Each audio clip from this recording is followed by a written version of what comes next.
सही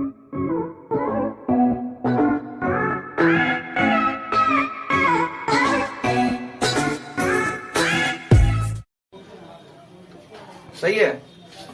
स्वागत है दोस्तों आपके अपने प्रणय पाल पैट्रियोट्स में। तो मैं आपका प्रणय शास्त्री एक बार फिर आपके सामने उपस्थित हूँ। नया टॉपिक पावर शेयरिंग। तो मैं फिजिक्स पढ़ा रहा था, तो आप लोग अभी क्लास 10th में आ गए हैं लोग। तो मेरे को लगा कि आप लोग क्लास 10th का जर्नी सही चल रहा है दोस्तों। तो हमारा जो सिविक्स का सबसे पहला चैप्टर है पावर शेयरिंग। आप नया नया किताब ले ही लिए होंगे लोग, अब जो नहीं लिए वो ले लीजिएगा। पावर शेयरिंग आप लोग खोलिएगा बुक, पावर शेयरिंग का किताब खोल लीजिए लोग सिविक्स का। और सिविक्स आप लोग का 20 नंबर का आता है। सिलेबस देखे होंगे लोग तो सही है, नहीं तो हम अपने चैनल पे सिलेबस भी प्रोवाइड करवा देंगे। सिविक्स टोटल आपके पूरे जो एसएसटी का पेपर आएगा 2022 का, उसमें 20 नंबर का पूछेगा। और एनसीईआरटी के हिसाब से इसको 50 दिन लगेंगे कवर करने के लिए, लेकिन हम लोग इसे जल्दी में कवर करेंगे। तो चलिए दोस्तों, बिना बात किए हुए हम चालू करते हैं पावर शेयरिंग को। तो पावर शेयरिंग नोट कर लीजिए। ओके साहब। तो देखिए आप लोग चैप्टर खोले होंगे पावर शेयरिंग। तो सबसे पहले what do you mean by power sharing? Okay, what is power sharing? देखिए दोस्तों, पावर शेयरिंग का मतलब सबसे सिंपल ये होता है कि पावर मतलब ताकत, किसी भी चीज का ताकत, साम्राज्य, ताकत। और शेयरिंग मतलब उस पावर को शेयर करना है, ठीक है। पावर शेयरिंग का यही सबसे मेन मुद्दा होता है कि पावर को शेयर करना है। तो सबसे पहले हम इस चैप्टर का आप लोग को ओवरव्यू दे देते हैं। तो देखिए आप लोग क्लास 9th में सबसे पहले आप लोग क्या पढ़े हैं सिविक्स में? तो क्लास 9th में क्या पढ़े होंगे कि गवर्नमेंट को चलाने के लिए उसके डिफरेंट फॉर्म्स होते हैं, लेजिस्लेटिव, एग्जीक्यूटिव और जुडिशियरी, ठीक है। सेम चीज हम भी पढ़ेंगे इस क्लास 10th के अगले आने वाले भी 2 चैप्टर में, ठीक है। सेम टू सेम चीज, बस यही पढ़ेंगे। और आप सिविक्स में भी यही पढ़े होंगे क्लास 9th में कि पावर एक हाथ में नहीं होता है, पावर को डिफरेंट हाथ में डाल दिया जाता है, वरना क्या हो जाएगा, तख्ता पलट हो जाएगा, जो कि पाकिस्तान में परवेज मुशर्रफ के द्वारा किया गया था, ठीक है। तो चलिए शुरुआत करते हैं पावर शेयरिंग। तो देखिए पावर शेयरिंग हम लोग 2 कंट्री, बेल्जियम और श्रीलंका, तो दो ये जो कंट्री है ना, बेल्जियम और श्रीलंका, आप देखे होंगे हम यहाँ पे इमोजी बना चुके हैं। इमोजी, इसका मतलब क्या है? मुंडा हंस रहा है, और इसका मतलब मुंडा सैड है। तो आप लोग को आगे वीडियो में पता चल जाएगा कि why this Munda is happy and why this Munda is sad, ठीक है। देखिए सबसे पहले बेल्जियम के बारे में हम बात करते हैं। तो सबसे पहले बेल्जियम कहाँ है दोस्तों? तो देखिए सबसे पहले मान लीजिए आप मैप खोलिए तो वर्ल्ड मैप, यहाँ पे रसिया मिलेगा, ठीक है। और यहाँ पे छोटा सा कंट्री है बेल्जियम, बहुत छोटा है, ज्यादा बड़ा नहीं है, बहुत छोटा है। और अपना बॉर्डर किससे किससे शेयर करता है? फ्रांस से, लग्जमबर्ग से, जर्मनी से। कहा हुआ जर्मनी, बस। मतलब ओवरव्यू क्या है, जो बेल्जियम है भाई रसिया के बगल में पड़ता है, फ्रांस से, लग्जमबर्ग से, जर्मनी से अपना बॉर्डर शेयर करता है। तो यहाँ पे आप लोग का 1 मार्क्स का पूछ सकता है, कंफर्म नहीं बट 1 मार्क्स का पूछेगा, बोर्ड पूछ सकता है कि भाई कि हमारा जो बेल्जियम है किससे किससे अपना बॉर्डर साझा करता है, ठीक है। तो चलिए अब हम पढ़ते हैं बेल्जियम के बारे में, ठीक है। तो बेल्जियम का आप ओवरव्यू समझ लिए होंगे वर्ल्ड मैप के हिसाब से। तो देखिए Belgium small country in western Europe. Small country in western Europe मतलब जो वेस्ट में हमारा पड़ता था यूरोप, और इधर हमारा एशिया जिसमें हम आते हैं। अभी हम लोग कहाँ है? अभी एशिया में है लोग। अब जो यूरोप में से देख रहे होंगे लोग, वो यूरोप में है लोग। Small country in western Europe, तो वेस्टर्न यूरोप में बेल्जियम पड़ता था। Shares border with France, Luxembourg, Germany. आप लोग एनसीईआरटी के बुक में और 2 दिया, आप लोग लिख लीजिएगा। तो यहाँ पे बेल्जियम है और इधर बॉर्डर अपना शेयर करता है किस? लग्जमबर्ग से, जर्मनी से, फ्रांस से। बार बार हम इसलिए बता रहे हैं क्योंकि ये मेन पॉइंट है। देखिए अब 1/2 ऑफ हरियाणा, और ये मतलब कंप्लीट भी फुल हरियाणा से हो सकता है। हरियाणा के आधा मतलब क्या समझ रहे हैं? भारत होता है भारत, उसमें हमारा एक हरियाणा स्टेट है। हरियाणा स्टेट का जितना पॉपुलेशन है उसके पॉपुलेशन से सीधे 1/2 है, और टोटल पॉपुलेशन का 1 करोड़ है, ठीक है। जियोग्राफिकल बता दे रहे हैं कि हरियाणा का जितना जमीन है उस जमीन से ये बेल्जियम आधे जमीन पे है, ठीक है। तो चलिए अब शुरुआत होता है सबसे बड़ा पड़ाव पावर शेयरिंग का, ठीक है। तो आप लोग नोट करते रहिएगा, ठीक है। तो सबसे इंपॉर्टेंट चीज अब आने वाला है इथनिक ग्रुप, ठीक है। इथनिक ग्रुप क्या होता है दोस्तों? इसको आप लोग, बहुत इंपॉर्टेंट चीज है ethnic group, point to be noted. Okay साहब। इथनिक ग्रुप क्या होता है? देखिए an ethnic group is a group of people whose members identity each other through a common heritage constituting of a common language, common lecture, common religion and common tradition of common ancestry। तो देखिए दोस्तों ethnic group क्या होता है? तो मान लीजिए मैं प्रणय सर, ठीक है, और हमारे मैथ के टीचर प्रियांशु सर, अगर हम दोनों लोग का आइडियोलॉजी मिलता है तो हम लोग क्या कहेंगे? एक गैंग बना लेंगे, एक ग्रुप बना लेंगे, ठीक है। तो इथनिक ग्रुप यही चीज है। इथनिक ग्रुप में क्या होता है ना, 100 लोग आ गए हैं लोग, ठीक है। हम भी क्या बोल रहे हैं, हम हिंदी बोल रहे हैं, 10 लोग हिंदी बोल रहे हैं और बाकी जितने 90 लोग हैं वो लोग भी हिंदी बोल रहे हैं। तो हम सारे लोग का आइडियोलॉजी मिल गया ना, भाई चलो भाई हिंदी भाषा से ये बंदे आए हैं सब 100 लोग, तो हम 100 लोग का ग्रुप बन गया। ठीक है, जैसे हम हैं, हम छठ करते हैं, अब 100 लोग में से 50 लोग और छठ कर रहे होंगे लोग, तो उन लोग का आइडियोलॉजी मिल गया, चल भाई मैं भी छठ करता हूँ, वो लोग भी छठ करते हैं, तो हम लोग का एक ग्रुप बन गया। तो सेम चीज हुआ था बेल्जियम में भी, group of people whose members, मतलब एक दूसरे को ना कॉमन, जो कॉमन चीज नहीं होता, common language, common culture, common tradition, और जो पूर्वज ट्रेडिशन को लेते आ रहे हैं वो ट्रेडिशन को हम इतने ग्रुप कहते हैं, जो कि बेल्जियम में फॉलो हो रहा था।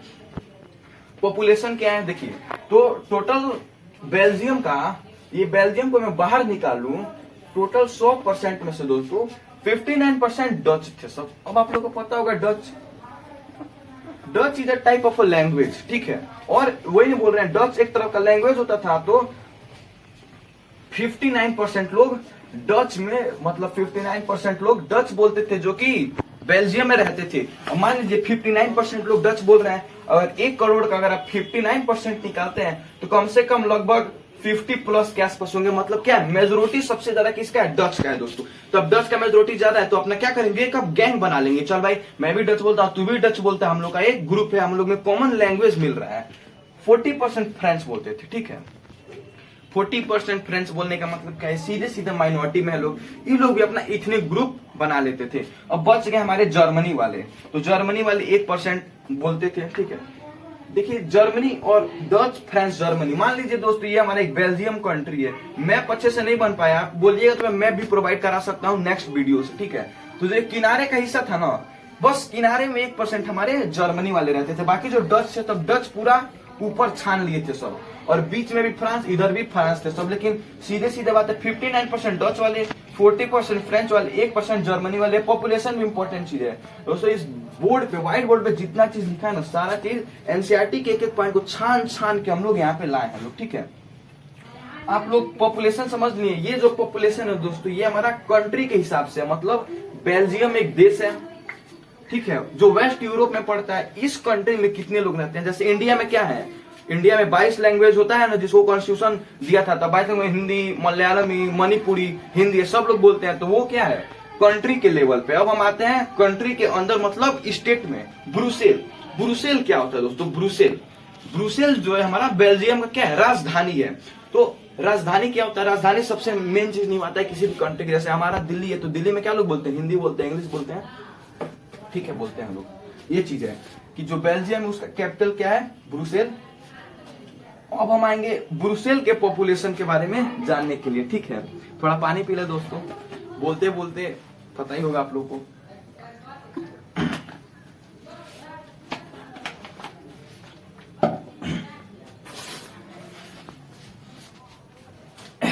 चलिए दोस्तों चालू करते हैं।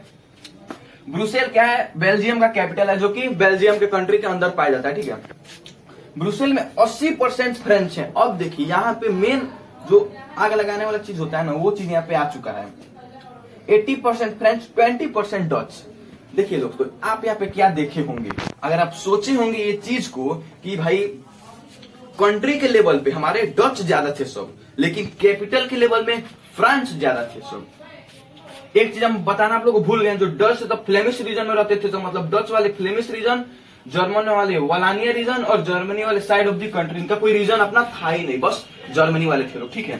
फ्लेमिश रीजन, वालानिया रीजन और Germany side of the country.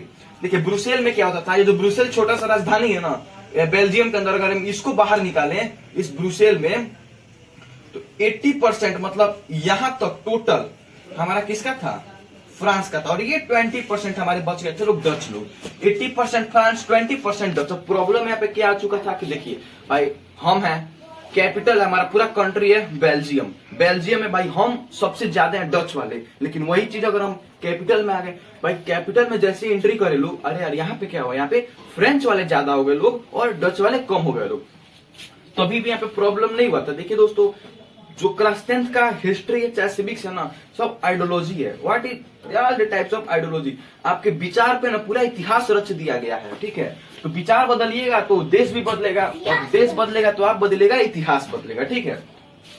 तो अब देखिए यहाँ पे आइडियोलॉजी क्या हुआ डच लोग का। डच सब सोच रहे थे सब भाई हम लोग क्या तब देश में ज्यादा है, कैपिटल में कम है, तो भी प्रॉब्लम नहीं था। प्रॉब्लम यहाँ पे आ गया था डच को क्या सोच रहे थे कि नहीं भाई फ्रेंच वाले को ज्यादा धन मिल गया है, उन लोग का लड़का ढेर पढ़ रहा है, हमारे लड़का कम पढ़ रहा है। ठीक है, ऐसा होता है ना कि भाई पड़ोसी में है, हमारा घर है, दूसरे घर है, पड़ोसी वाला सोचेगा भाई तो बार बार पढ़ रहा है, इसका लैंग्वेज ये लोग ज्यादा हायर क्वालिटी के लोग, इन लोग का लड़का तो हाई स्कूल में पढ़ा है, तो हम अपने लड़के को सरकारी स्कूल में क्यों पढ़ाएं भाई, हम भी अपने लड़के को प्राइवेट स्कूल में पढ़ाएंगे, तो जाइए पढ़ाइए।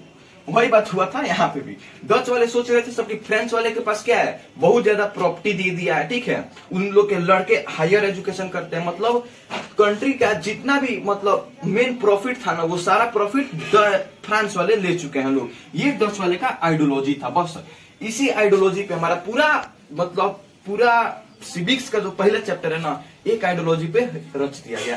अब हम बात करते हैं श्रीलंका का। तो आशा करते हैं दोस्तों कि बेल्जियम का कॉन्सेप्ट आप लोग को क्लियर हो गया होगा। मैं एक बार फिर से बताना चाह रहा हूं, what is the problem faced by the Belgium.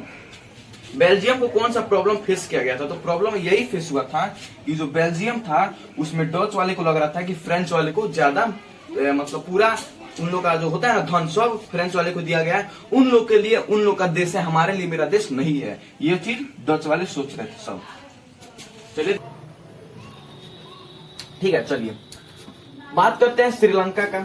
लेकिन श्रीलंका का बात करने से पहले एक पॉइंट हम आप लोग को बता सकते हैं दोस्तों, प्रीवियस ईयर क्वेश्चन बहुत बार पूछ चुका है कि इथनिक मतलब explain the ethnic composition of Belgium and Sri Lanka. तो हम बेल्जियम का आप लोग को इथनिक ग्रुप का कंपोजिशन बता चुके हैं, ये बात याद रखिएगा। जो ये हम पूरा चीज आप लोग को बताए हैं दोस्तों, ये सब इथनिक के ग्रुप है। इथनिक ग्रुप कैसे है कि 59% डच वाले हम लोग को लैंग्वेज के आधार पर अपना किनारे हो रहे थे और फ्रेंच वाले अपना किनारे हो रहे थे, ठीक है, ये बात हो रहा था। अब मान लीजिए कैसे होता है आप लोग, मान लीजिए इलाका में चलिए भाई हाँ वो उनका मॉल है मेरा मॉल है लेकिन उनका छोटा सा दुकान है, तो अब बहुत लोग होते हैं कि छोटे वाले दुकान से भी दोस्ती करेंगे, लेकिन अपना क्या है बड़ा मॉल है उनका ही मॉल है, तो चलिए भाई दोनों मॉल वाले कंबाइन हो जाएंगे लोग, तो बात हो जाती है चलो भाई मेरे पास भी मॉल है आपके पास भी मॉल है, दोनों लोग दोस्ती कर लेते हैं, साथ में रह के ट्रेड करेंगे, ज्यादा समझ रहे हैं आगे माल पानी होगा। चलिए दोस्तों बात करते हैं ethnic group of Sri Lanka, ethnic group of Belgium बता दिए, ये चीज नोट कर लीजिएगा, बोलिएगा तो इंस्टाग्राम हम आईडी डाल देंगे डिस्क्रिप्शन में, आप वहां पे आप लोग को नोट्स बहुत अच्छे से प्रोवाइड हो सकता है, नहीं तो नोट्स हम डिस्क्रिप्शन में भी डाल देंगे। चलिए बात करते हैं श्रीलंका के बारे में। तो दोस्तों श्रीलंका क्या है, श्रीलंका था भारत में पहले लेकिन अलग हो चुका है, ठीक है, ऊपर राम सेतु बहुत बड़ी है मतलब गलती हो जाती है, लोग क्या बोलते हैं जो कन्याकुमारी है वो भारत का सबसे छोटा वाला पॉइंट है, इंड पॉइंट है, बट इंड पॉइंट ये नहीं, इंड पॉइंट राम सेतु है, ठीक है, राम सेतु क्या जो राम जी बनाए थे पत्थर लगा के लंका में जाने के लिए। रामायण देखे होंगे, लॉकडाउन में तो रामायण ही चल रहा था, ठीक है। श्रीलंका में क्या बात करते हैं, चलिए as island nation of the south coast of Tamil Nadu, ठीक है, बात को तोड़ तोड़ के पता कीजिए, आइसलैंड है दोस्तों साउथर्न कोस्ट में है ऑफ तमिलनाडु। तमिलनाडु कहां पे, सबसे पहली बात तो थोड़ा नक्शा बिगड़ सकता है, ये देखिए ये हमारा भारत है ना, यहाँ पे तमिलनाडु आएगा, इधर केरला, इधर ये पूरा तमिलनाडु का एरिया है, तो तमिलनाडु का ये नॉर्थ है ये साउथ है, तो साउथ कोस्ट में इस एरिया में ना हमारा श्रीलंका है। श्रीलंका एक आइसलैंड है, क्यों, क्योंकि इधर चारों तरफ से अंडमान निकोबार से गिरा, इधर लक्षद्वीप से गिरा और इधर भी पानी से घिर चुका है, तो एक तरह का आइसलैंड है, जैसे ऑस्ट्रेलिया है ना वैसे श्रीलंका भी है। वही बात किया यहाँ पे, as island nation of the on the south coast of Tamil Nadu, it population है about 2 crore, nearly about Haryana, जितना हरियाणा में हरियाणा का जनसंख्या है दोस्तों उतना पॉपुलेशन का भी है, उतना श्रीलंका का भी है। देखिए भाई हरियाणा का कितना मेजर रोल है, बेल्जियम को भी टपा दिए और श्रीलंका को भी टपा दिए हरियाणा वाले, ठीक है। पॉपुलेशन मतलब point to be noted, ethnic group क्या गए, 2 मेजर सोशल ग्रुप और इथनिक ग्रुप थे, जो कि इथनिक ग्रुप में डच और फ्रेंच वाले और जर्मनी वाले। देखिए दोस्तों इसमें सिन्हाला स्पीकर और तमिल स्पीकर। दोस्तों मैं जो भी आप लोगों को परसेंटेज वाइज बात बता रहा हूँ और जो भी ये पार्ट वाइज बात है बहुत ही इंपॉर्टेंट चीज है, ठीक है। पढ़ने का मतलब क्या होता है कि एनसीईआरटी को छानने का मतलब, देखिए सीबीएसई वाले एनसीईआरटी को अप्लाई किए हैं लोग, कोई मतलब बाहरी किताब से भी आप पढ़ेंगे तो आपके ऊपर डिपेंड है, लेकिन हम रिक्वेस्ट करते हैं कि आप लोग एक बार एनसीईआरटी को रीड अवश्य करिएगा। जैसे जैसे आप लोग वीडियो देख रहे हैं एनसीईआरटी को रीड करते रहिएगा तो कॉन्सेप्ट क्लियर होते रहेगा। और मैं आप लोग को बार बार बोलते आया हूँ, अगर कोई भी डाउट है तो आप डिस्क्रिप्शन में पूछ सकते हैं, ठीक है। तो चलिए शुरुआत करते हैं। Sinhala speaker, Tamil speaker, 74% Sinhala speaker थे सब पूरे श्रीलंका में। फिर वही बात 18% तमिल स्पीकर थे सब, फिर वही बात जैसे बेल्जियम में 59% डच वाले, 40% फ्रेंच वाले थे लोग। इसमें श्रीलंका में 74% सिन्हाला वाले, 18% तमिल वाले थे लोग। ठीक है दोस्तों, तमिल वाले दो प्रकार के थे, एक श्रीलंकन तमिल, एक इंडियन। सॉरी दोस्तों, वीडियो को पॉज करना पड़ा था बिकॉज डॉग्स बार्किंग। डॉग्स में भी पावर शेयरिंग नहीं हो रहा था ना, एक हड्डी खाएगा तो भाई उसको भी हड्डी चाहिए, तो इसीलिए उन लोग के अंदर हड्डी का शेयर नहीं हो रहा था, इसीलिए लड़ाई कर लिए थे। ठीक है जी सर। ये सिन्हाला स्पीकर और तमिल स्पीकर 74%, 18%। यही बात हुआ था डच वाले, फ्रेंच फ्लेमिश रीजन और वलानिया रीजन में कौन वाले, फ्रेंच वाले। तो यहाँ पे इनका पॉपुलेशन का परसेंटेज है, इनका यहाँ पे पॉपुलेशन का परसेंटेज है। अब देखिए दोस्तों, श्रीलंकन तमिल और इंडियंस तमिल क्या होते हैं। ये जो दो चीज है ना, एनसीईआरटी में इसको उतना हाईलाइट नहीं किया गया है, लेकिन हम बता देते हैं। देखिए एनसीईआरटी का ये तो डिफरेंस है और अदर बुक का ये डिफरेंस है कि एनसीईआरटी में आप लोग को पॉइंट हाईलाइटेड नहीं मिलेंगे, और जो हाईलाइटेड मिलेंगे मतलब समझिए कि एकदम उसको चाट के रख देना है। ये इतनी ग्रुप हाईलाइटेड मिला है मतलब पूरा चाट दीजिएगा, इसको पूछ ही सकता है। और सीधा एनसीईआरटी में क्या है, ये पढ़िएगा ना तो इसको मतलब कॉमन पॉइंट में लिख दिए हैं सब, तो इसीलिए आप लोग को मन से पढ़ना पड़ेगा। और जो अदर बुक लेंगे रेफरेंस बुक, उसमें थोड़ा इसको हाईलाइट कर करके दिया। देखिए श्रीलंकन तमिल क्या होता है। श्रीलंकन तमिल ये है कि श्रीलंका में वो आदमी पैदा हुआ, उसको श्रीलंका का तमिल बोलना सीख गया, वो श्रीलंकन तमिल होता है। इंडियन तमिल क्या होता है, जैसे सोचिए इंडियन तमिल, एक आदमी है चिंटू जी। चिंटू जी एग्जाम्पल हम लोग बहुत मतलब, चिंटू जी हैं, चिंटू जी के दादाजी, दादा के परदादा मान सकते हैं। चिंटू जी के परदादाजी भारत में थे, लेकिन प्लांटेशन करने के लिए, जैसे आपको पता होगा अभी भी हमारे गांव के लोग बिहार हरियाणा से, अच्छा यूपी से भी जाते हैं लोग कहाँ पे, सऊदी अरबिया में, क्या करने के लिए, नौकरी वोकरी करने के लिए।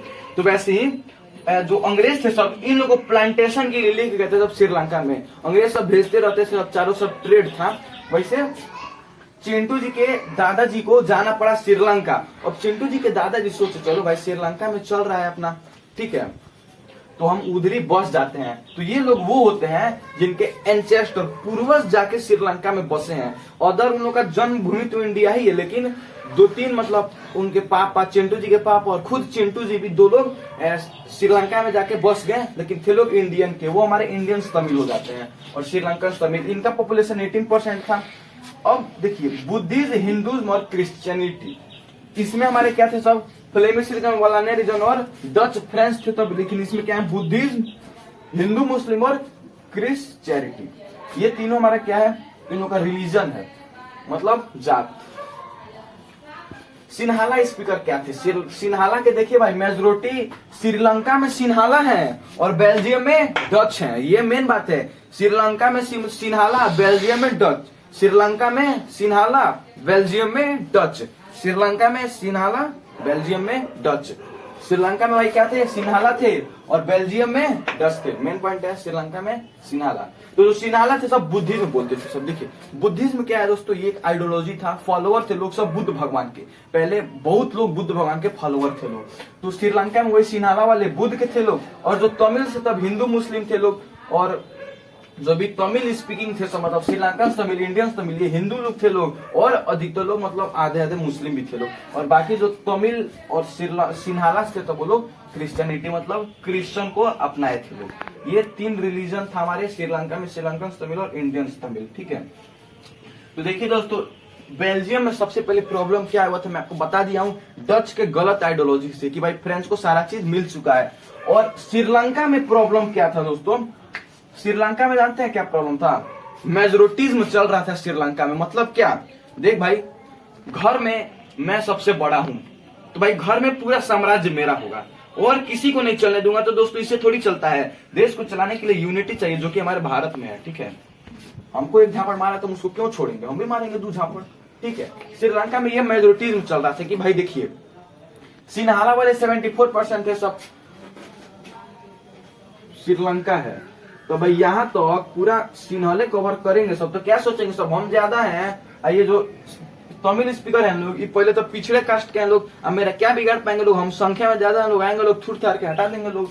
वही सिन्हाला वाले का सोच था, मेरा क्या बिगाड़ लेंगे लोग, बस तो वही प्रॉब्लम यहीं पे यही हो चुका था कि भाई आप बड़े हैं तो छोटे को भी लेके चलना चाहिए ना भाई। जहाँ तलवार काम नहीं करता वहाँ सुई काम करता है। तो वही बात हुआ था। सिनाला वाले को क्या लग रहा था कि भाई चलिए भाई सिनाला वाले हम ज्यादा हैं तो हम फाड़ दे रहे हैं, चीर दे रहे हैं, तो मार के गायब कर दे रहे हैं तमिल वाले को।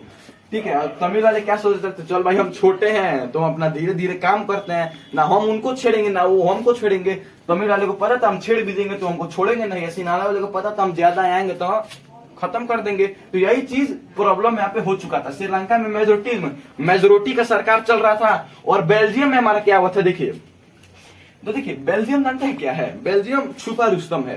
बेल्जियम क्या करता है, नहीं भाई हमारा ये घर है तो उनके घर में पहले देखेंगे उनके घर में क्या कंडीशन है, पड़ोसी के घर में क्या कंडीशन है, तब दोनों लोग के कंडीशन को मिला के बेल्जियम अपना बना रहा था। तो इसीलिए देखिए बेल्जियम यहाँ पे हैप्पी, श्रीलंका सैड है। श्रीलंका क्या देखिए दोस्तों, ये खानदानी रीति चलते आता है भाई, हमारा खून गर्म है उनका भी खून गर्म है, तो अब दोनों लोग का खून गर्म होता है तो टकराव निश्चित है। लेकिन होता है ना हमारा खून गर्म है, हमारे सामने कौन टिकेगा, छोड़ जाती है, काट के फेंक देंगे। वही श्रीलंका वाले के साथ था। लेकिन बेल्जियम में क्या था, नहीं भाई उन लोगों को पता था भाई हमारा खून गर्म है तो जाहिर सी बात है जब मेरा खून गर्म है तो उनका भी खून गर्म होगा, तो इसीलिए मेंटेन करके चल रहा है। देखिए दोस्तों जरूरी नहीं था, डच वाले 59% थे सब, फ्रेंच वाले 40% थे सब। डच वाले चाहे तो फ्रेंच वाले को भी उड़ा सकते थे सब, लेकिन यही गलती बेल्जियम नहीं किया था, जो कि आज बेल्जियम सबसे सुखी देश माना जाता है। लेकिन श्रीलंका वाली यही गलती कर दिए थे कि सिनाला वाले से लोग तमिल वाले को गायब मार दे दो। सिविल वार आगे आपको सब चीज आदमी पढ़ाएगा। तो प्रॉब्लम्स मेन चीज है। रिलीजन के बाद यहाँ पे हमारा क्या होता है, प्रॉब्लम, और इसमें भी हमारा क्या आता है, प्रॉब्लम। तो बेल्जियम का प्रॉब्लम हम बता दिए थे। बेल्जियम का प्रॉब्लम क्या था कि डच वाले फ्रेंच वाले को ज्यादा मानते थे। और श्रीलंका का क्या प्रॉब्लम था दोस्तों कि सिन्हाला वाले ज्यादा थे सब, तो अपना सरकार सिन्हाला वाले करते थे सब। चुनाव होता था तो जाहिर सी बात है भाई, चुनाव होगा, 2 करोड़ लोग है लोग, और सिन्हाला में से एक आदमी उठा, तमिल में से एक आदमी उठेगा, तो 2 करोड़ लोग में से मान लीजिए 1.5 करोड़ को सिन्हाले वोट दे तो वही ना जीतेगा। और इंडियंस तमिल को प्रॉब्लम किस बात का था कि देखिए भाई, जब सिन्हाला वाले मेरा लैंग्वेज नहीं जानते हैं सब, ना श्रीलंका वाले सिन्हाला वाले मेरे घर में आए हैं सब, तो हम कैसे उनको कैसे पता होगा मेरा प्रॉब्लम। सेम ब्रिटिश का भी था, तब ब्रिटिश अब डोमिनियन पैक्ट लेके आए थे सब, तो क्या हुआ था भाई, ब्रिटिश वाले ना भारत को घूमे हैं सब, ना भारत के बारे में जानते हैं सब, फिर ब्रिटिश वाले कैसे हमारे प्रॉब्लम को सुलझाएंगे। यही महात्मा गांधी जी बात लेकर आए थे, तो नेशनलिज्म इन इंडिया में हम लोग पढ़ेंगे दोस्तों। तो यही बात यहाँ पे भी होता, भाई सिन्हाला वाले ना तमिल के साथ घूमे हैं सब, ना तमिल के बारे में जानते हैं सब, फिर हाउ इज इट पॉसिबल कि सिन्हाला वाले श्रीलंका पे अच्छे से राज करेंगे सब। अब सरकारी नौकरी हम लेने जाते हैं तो बोलेंगे सब तमिल वाले हो, श्रीलंका वाले हो, सिन्हाला वाले हो, तो सर्टिफिकेट देखेंगे सब, अच्छा तमिल बोलता है ना भाई इसको हटा दो, एक आएगा अच्छा भाई सिन्हाला वाला है चलो इसको रख लो। यही बात होता, जाएंगे बच्चे को पढ़ाने के लिए, भाई कौन वाले हो, तमिल वाले हो, इंडियंस तमिल, श्रीलंका तमिल, सिन्हाला, देखेंगे सब अच्छा सिन्हाला वाला है इसको रख लो, अच्छा तमिल वाले हैं भागो इसको भगा दो। यही बात हुआ था इसमें भी। Yes sir. ठीक है चलिए पॉइंट नोट कर रहे हैं ना, यस सर। ठीक है चलिए। तो बस प्रॉब्लम्स बता दी, इसका प्रॉब्लम्स बता दिए दोस्तों। तो आपका जो भी सारा नोट्स होगा इंस्टाग्राम में आईडी और डिस्क्रिप्शन में मिल जाएगा। तो हमारा सहयोग करने के लिए दोस्तों बहुत बहुत धन्यवाद। कमेंट बॉक्स में आप अपना प्रॉब्लम को बता दीजिएगा। चलिए दोस्तों बहुत बहुत धन्यवाद।